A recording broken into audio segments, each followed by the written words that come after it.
maintient toujours les instigateurs du putsch de 2015 qui ont l'intention d'attaquer le Burundi.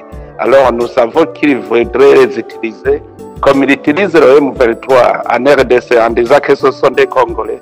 Et son plan est qu'il va les utiliser les Burundais putschistes de 2015. baba bafite ubutasi bubakorera, baba bafite amakuru menshi n'ibihugu bitandukanye biba bigiye bibari inyuma.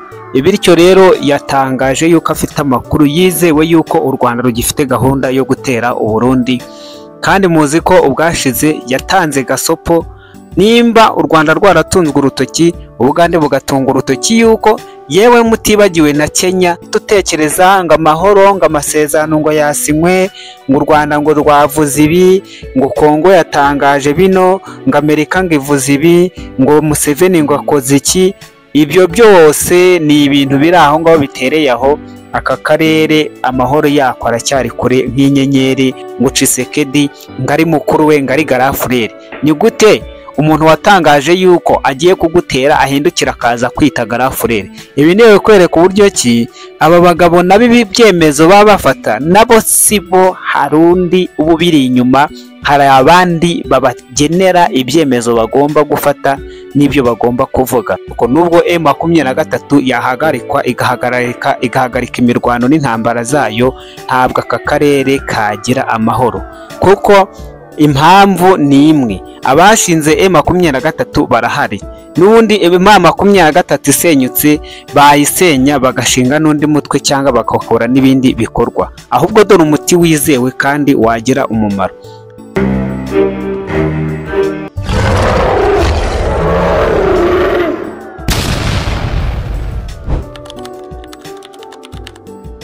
Igitondo cyiza cya tariki ya mbere y'ukwezi kwa gatanu 2025, umwaka udasanzwe kandi ukwezi gutangiranye impinduka nyinshi ndetse n'amakuru atandukanye avugwa hirya no hino ku isi. Perezida Evariste Ndayishimiye yongeye kwemeza yuko u Rwanda rufite gahunda yo gutera u Burundi. Narababwiye ngo aba bagabo ibintu baba bavuga burya baba bifitiye amakuru, kabone n'ubwo bo ibyo bivugira biba ari bike cyane, ariko burya baba bafite ubutasi bubakorera, baba bafite amakuru menshi n'ibihugu bitandukanye biba bigiye bibari inyuma. Bityo rero yatangaje yuko afite amakuru yizewe yuko u Rwanda rugifite gahunda yo gutera u Burundi, kandi muzi ko ubwashize yatanze gasopo aho u Rwanda umurongo wa nyuma wa nyirantarengwa yuko niruramuka ruhirahiye rubigerageza, nawe yiteguye kuzagira icyo akora, atazareberera aho ngaho ngo aceceke. Joseph Kabila, Repubulika Demokarasi ya Kongo, Minisitiri w'Ubutabera ndetse n'urukiko rwa gisirikare byasabye ko akurwaho ubudahangarwa bwose yari afite nk'umusenateri w'igihugu nk'uko itegeko nshinga ribiteganya ku muntu wabaye umukuru w'igihugu, maze agakurikiranwa n'inkiko akabasha kuburanishwa ku byaha ashinjwa. Ni nyuma y'uko mu kwezi gutambutse yumvikanye ari ku ruhande rwa M23 nk'inyeshyamba zirwanya ubutegetsi bw'igihugu, kandi we ubwe yararahiye yuko atazigera agambanira igihugu.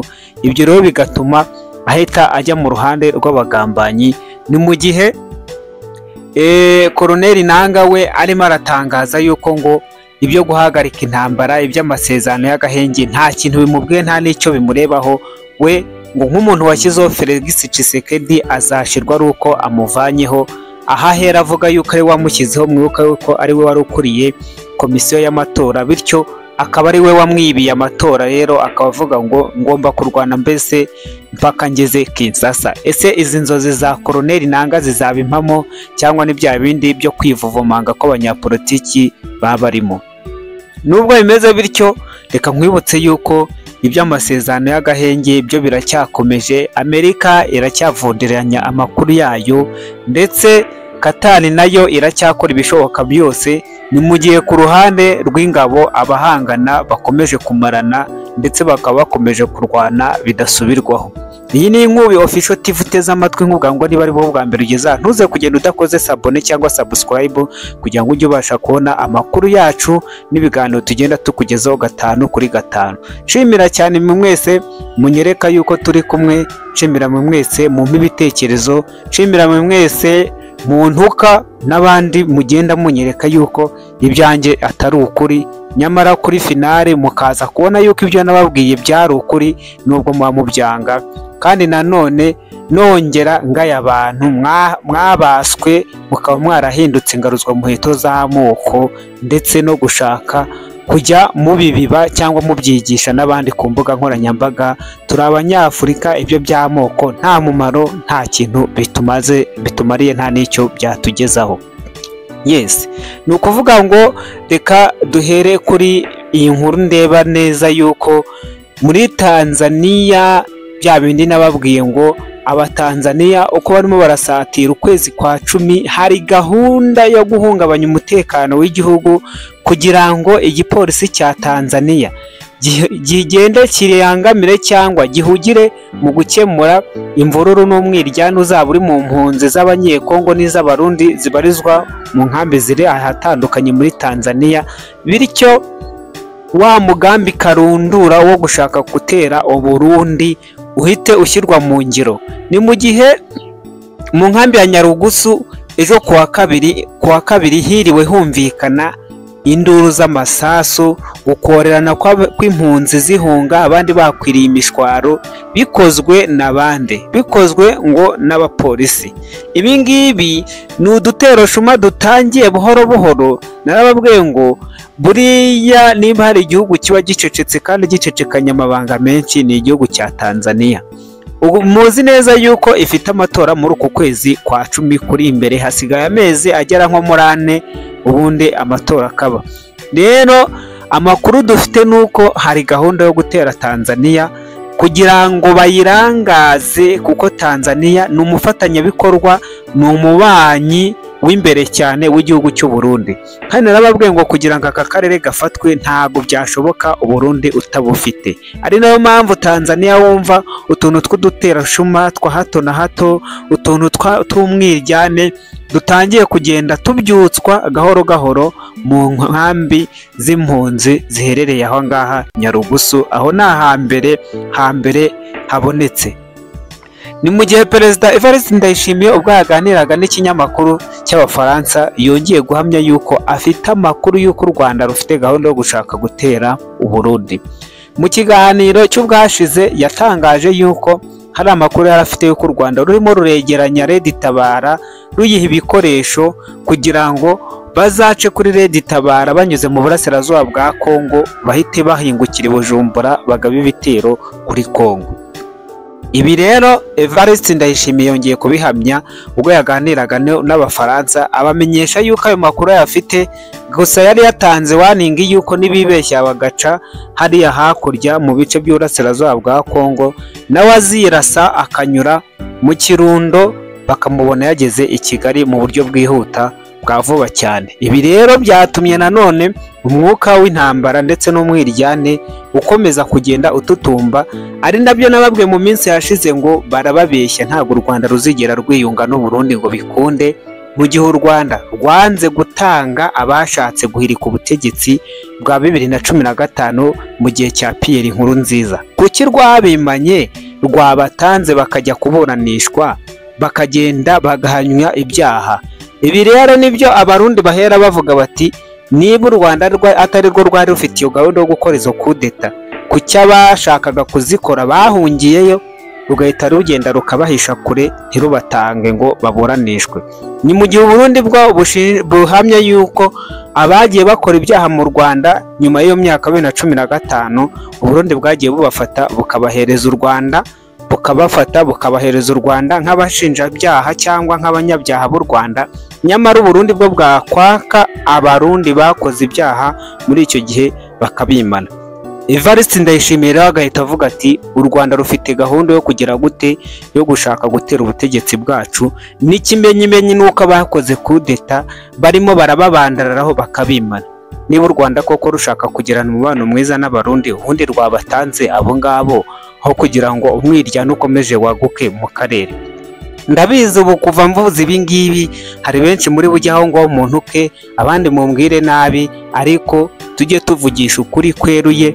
Niba umuntu yaguhemukiye barangiza umunyabyaha bawe bakamukuzanira, ariko noneho umunyabyaha w'abandi wowe ukanga kumwimana, harya ubwo uba ushaka ko mugirana ubuhahirane bwiza cyangwa ugira ngo ahubwo urwango rukomeze rwaguke. Iyi ni Inkubi Official TV uteze amatwi nk'ubwa ngo niba ari bwo bwa mbere ugeze aha ntuze kugenda udakoze sabone cyangwa subscribe.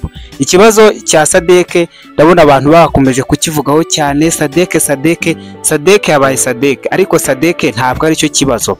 Narababwiye ngo aka karere k'ibiyaga bigari mu gihe muzakomeza kumva Leta Zunze Ubumwe za Amerika zigikomeje kuhisirisimba, zigikomeje kuhitsirita, nta mahoro kazigera kagera.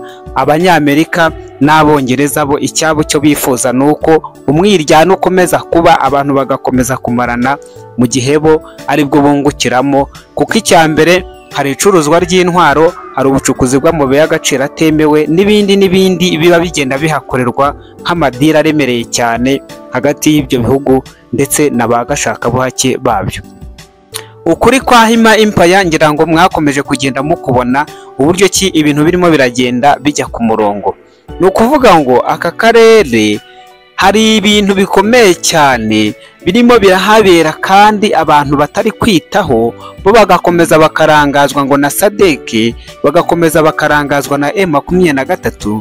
Nyamara birazwi neza yuko nubwo M23 yahagarikwa igahagarika imirwano n'intambara zayo, ntabwo aka karere kagira amahoro, kuko impamvu ni imwe: abashinze M23 barahari, n'ubundi M23 isenyutse bayisenya bagashinga n'undi mutwe cyangwa bagakora n'ibindi bikorwa. Ahubwo dore umuti wizewe kandi wagira umumaro, nibareba bashinze iyo M23 babakureho, nibamara kubafata ubundi bazarebe ko aka karere katagira amahoro. Wabihera hehe mu gihe hatunga urutoki yuko Uganda ibifitemo uruhare, u Rwanda rukabigiramo uruhare?